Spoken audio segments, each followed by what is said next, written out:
In this video, we are going to start relation between total utility and marginal utility. As you know, in my previous video, I have explained you meaning of total utility and marginal utility.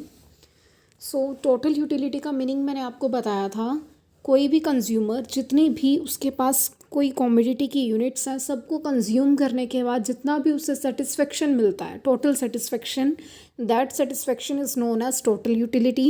And marginal utility क्या होता है कि किसी commodity की one additional unit को consume करके जो additional satisfaction होता है, that additional satisfaction is known as marginal utility. Behaviour of total utility and marginal utility भी मैंने आपको प्रीवियस वीडियो में एक्सप्लेन किया था, and I will give you link of my previous video in description box of this video, so you can check from there. Then what is the relation between total utility and marginal utility? मैंने आपको बताया था कि जब जब आप additional units को consume करते जाओगे किसी भी कॉमोडिटी की, तो एडिशनल यूनिट्स से मिलने वाला जो आपका सेटिस्फेक्शन है वो पहले वाली यूनिट्स के कंपैरिजन में कम होता जाएगा. ठीक है, तो ऐसे यहाँ पे देखो, स्टार्टिंग में जब 0 यूनिट्स का कंजप्शन हो रहा है उस टाइम पे टोटल सेटिस्फेक्शन हमें कुछ मिलेगा ही नहीं, क्योंकि जब हम कंजप्शन ही नहीं कर रहे तो हमें सेटिस्फेक्शन क्या मिलेगा, ना ही मार्जिनल सेटिस्फेक्शन मिलेगा ना ही टोटल सेटिस्फेक्शन मिलेगा. देन जब आप 1 यूनिट को कंज्यूम कर रहे हो तब आपको 8 यूनिट्स सेटिस्फेक्शन की मिलेंगी, 8 यूटिल आपको सेटिस्फेक्शन मिलेगा.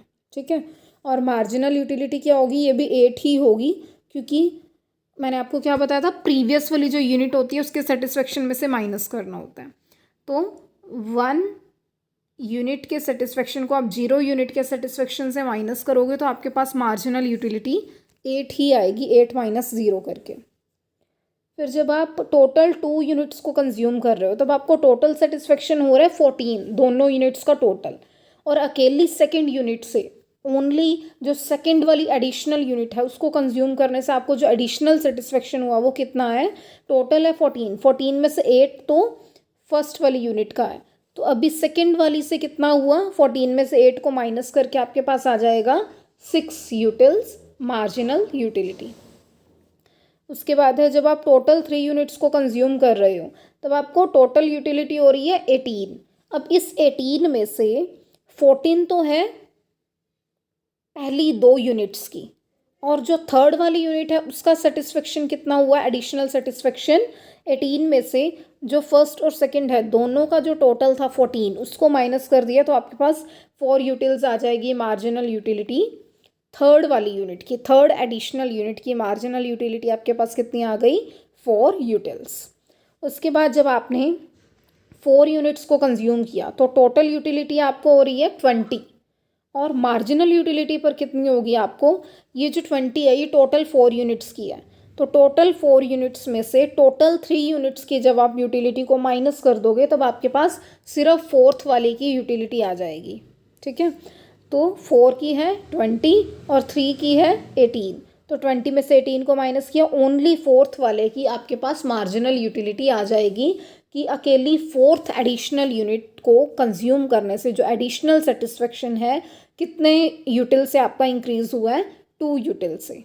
ठीक है, अभी अगर लगातार आपका जो मार्जिनल यूटिलिटी है वो कम होता जा रहा है फिर भी आप एडिशनल यूनिट्स को अगर कंज्यूम करते रहोगे कंटिन्यूस बेसिस पर, तब एक टाइम ऐसा आएगा जब आपकी मार्जिनल यूटिलिटी 0 हो जाएगी, मतलब आपको एडिशनल यूनिट्स को कंज्यूम करके कोई भी सेटिस्फेक्शन नहीं होगा.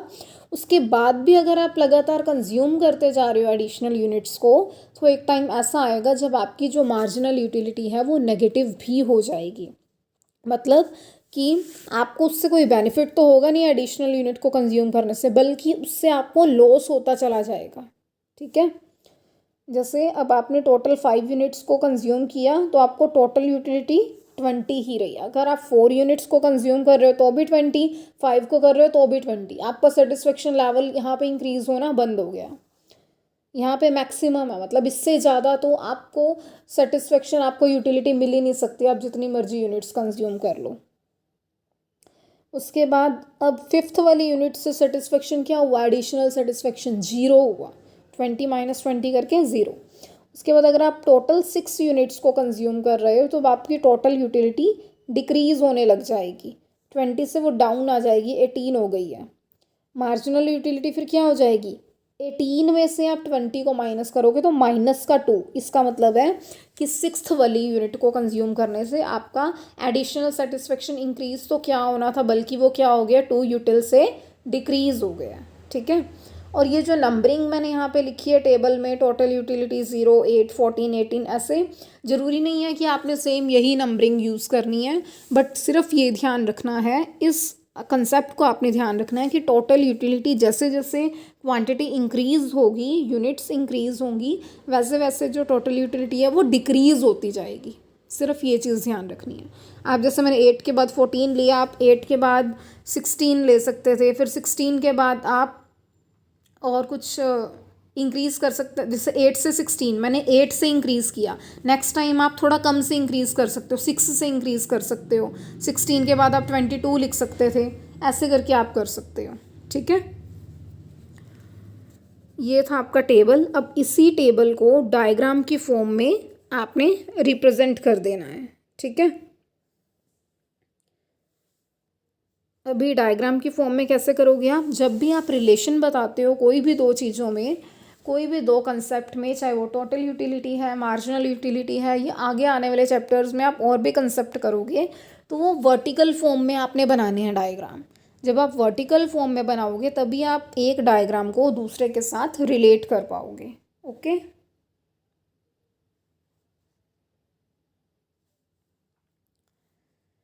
अब यहाँ देखो, ऊपर जो मैंने डायग्राम बनाया है इसमें मैंने टोटल यूटिलिटी को शो किया एंड नीचे वाले में मार्जिनल यूटिलिटी को। आप टेबल में देखो, अब टेबल में क्या हो रहा था, 0 से स्टार्ट हो रहा था, तो मैंने टोटल यूटिलिटी को 0 से स्टार्ट किया है, उसके बाद वो इंक्रीज़ होती जा रही है। तो देखो जैसे जैसे यूनिट्स, यहाँ पे देखो यूनिट्स इंक्रीज़ हो रही हैं, जैसे जैसे यूनिट्स इंक्रीज़ हो रही हैं वैसे वैसे टोटल यूटिलिटी हमारी क्या हो रही है, इंक्रीज़ हो रही है। ये वाला जो पॉइंट है, जब 5 यूनिट्स का देखो कंजप्शन हुआ है उस टाइम पे ये जो पॉइंट है यहाँ पे हमारी मार्जिन टोटल यूटिलिटी क्या है, मैक्सिमम है। उसके बाद फिर 6 यूनिट का जब हमने कंजप्शन किया तो वो क्या होने लग गई, डाउन आने लग गई, तो इसका स्लोप आगे डाउनवर्ड होता चला जाएगा। ठीक है, अब जिस टेबल में देखो, जिस टाइम पे 20 हो गई थी टोटल यूटिलिटी, मैक्सिमम हो गई थी, उस टाइम पे मार्जिनल यूटिलिटी क्या हो गई थी, 0। तो जब यहाँ पे देखो टोटल यूटिलिटी मैक्सिमम है, उसके बिल्कुल नीचे ले आओ आप लाइन, यहाँ पे, यहाँ देखो जो आपकी मार्जिनल यूटिलिटी है वो क्या हो गई है, 0 हो गई है। उसने एक्स एक्सिस को टच कर दिया ना, एक्स एक्सिस को टच करने का मतलब कि मार्जिनल यूटिलिटी 0 हो गई है जब फिफ्थ वाली यूनिट को कंज्यूम किया। उसके बाद जब टी यू डाउन जा रहा है तो उस टाइम पे देखो जो एम यू है वो एक्स एक्सिस से नीचे चला गया, मतलब वो नेगेटिव में चला गया है। ठीक है, तो ये आपने टेबल को डायग्रामेटिकली शो कर दिया, और यहाँ से आपको क्या रिलेशन बताना है, आपने 3 रिलेशन पता लगे। फर्स्ट इज कि जब टी यू इंक्रीज होगा तब एम यू डिक्रीज होगा, बट रहेगा वो पॉजिटिव।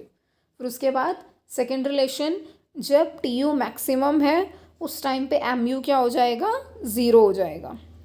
थर्ड रिलेशन, जब टी यू डिक्रीज होना स्टार्ट हो जाएगा उस टाइम पे एम यू क्या हो जाएगा, नेगेटिव हो जाएगा। ये आपका रिलेशन वाला क्वेश्चन था। अगर आपके पास एग्जाम में रिलेशन वाला क्वेश्चन आ जाता है total utility and marginal utility में, तो आप कैसे अटैम्प्ट करोगे, आप फर्स्टली तो उनका टेबल ड्रॉ करोगे, देन ये दोनों डायग्राम, उसके बाद जो मैंने आपको 3 रिलेशन बताए आप थ्योरेटिकल फॉर्म में ये 3 रिलेशन राइट डाउन कर दोगे कि when T U increases then M U starts decreasing but it remains positive, and second relation is when tu is maximum then mu will be 0, and when tu starts decreasing then mu will be negative। ठीक है, तो ये आपका relation का question था। Next आपके पास एक छोटा सा कंसेप्ट आता है law of diminishing marginal utility. अब law of diminishing marginal utility देखो क्या होती है। Law of diminishing marginal utility का मतलब होता है कि अभी जो मैंने आपको बताया कि जैसे जैसे एडिशनल यूनिट्स को कंज्यूम करते रहेंगे हम किसी कमोडिटी की, तो जो एडिशनल यूनिट्स से मिलने वाला सेटिस्फेक्शन लेवल है वो कम कम होता जाता है, वो डिक्रीज होता रहता है। तो इसी लॉ को बोलते हैं, इसी कंसेप्ट को बोलते हैं law of diminishing marginal utility. ठीक है, तो आप कैसे इसको डिस्क्राइब कर सकते हो? When a person consume additional units of any commodity, then satisfaction level from the additional units will start decreasing, and this is known as law of diminishing marginal utility. अब इस लॉ की दो assumptions हैं। Economics हमेशा assumptions पे चलती है, कुछ ना कुछ चीज़ों को हमें अज्यूम करके चलना पड़ता है। ठीक है, तो ऐसे ही law of diminishing marginal utility की दो अजम्पशंस हैं। First is only standard units of commodity will be taken, कि जिस कमोडिटी की आप बात कर रहे हो ना कि इसके एडिशनल यूनिट्स को कंज्यूम करने से उसका सेटिस्फेक्शन लेवल कम हो जाता है, तो यहाँ पे आपने क्या ध्यान रखना है कि यहाँ हमने उसकी स्टैंडर्ड यूनिट्स को ही लेना है। स्टैंडर्ड यूनिट्स कैसे? जैसे टी है, चाय है, तो टी को आप मेज़र करोगे कप्स में कि 1 कप ऑफ टी या 2 कप ऑफ टी, ऐसे ऐसे नहीं कि 1 स्पून ऑफ टी, ऐसे आप नहीं कर सकते हो। तो टी की एक स्टैंडर्ड यूनिट क्या है? कप, कि उसको कप में मेज़र करते हैं। तो आपने कोई भी कमोडिटी लेनी है उसकी स्टैंडर्ड यूनिट्स लेनी है, ये है फर्स्ट अजम्पशन। सेकेंड अजम्पशन है इसकी, consumption should be on continuous basis. Consumption continuous basis पे होनी चाहिए।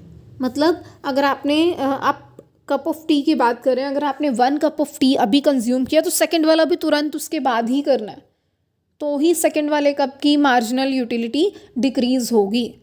अगर आप कंटिन्यूस बेसिस पे नहीं कर रहे, 1 कप ऑफ टी आपने सुबह कंज्यूम किया, 1 कप ऑफ टी आप इवनिंग में कंज्यूम कर रहे हो, तो फिर तो इवनिंग वाले की क्या पता है जो यूटिलिटी है वो मॉर्निंग वाले से ज़्यादा हो जाए।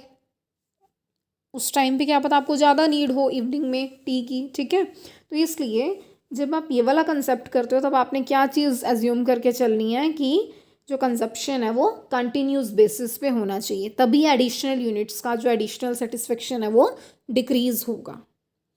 So this is all for today. In my next video, I will explain you meaning of consumer equilibrium and diagram and explanation of that concept. So in this video, if you have any doubt, you can comment me in comment box. Thank you.